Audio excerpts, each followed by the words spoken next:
Hey everyone, and welcome back to another video. And in this video, I'm going to be reviewing this XBD Walking Pad. So this video is going to be particularly useful for individuals who are interested in getting a walking pad. And so I've had my fair share of using walking pads. As you can see here, I've used probably over 7 walking pads. And so with this XBD Walking Pad, I'd say it's a pretty good beginner walking pad. And what I mean by that is it's lightweight.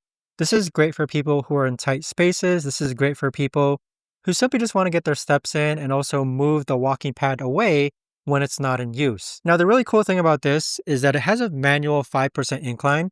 And how that works is that you have this right here, which basically goes in and out. So just like that. And then you just put it out like that once you want to go ahead and add some incline. So that 5% incline is going to be quite beneficial when it comes to just walking and challenging yourself, but not challenging yourself too much when it comes to you're still working on your laptop, for example. And I must say, like, one of the, I'd say, pretty neat features of this walking pad is that if you tend to misplace your remote often, this remote actually goes inside here and just stays there, okay? And once you're ready to use it, you just pull it out. Now, the walking pad itself, it's gonna give you the speed, distance, and calories burned estimated.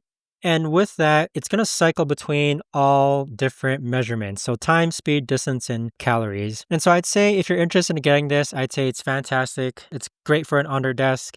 It's going to easily store away. It's very lightweight. It just rolls away and rolls back in. And that 5% incline, that manual incline, is something that I wish I had when it came to using my main walking pad. So definitely check it out yourself. I've had no problems with it whatsoever.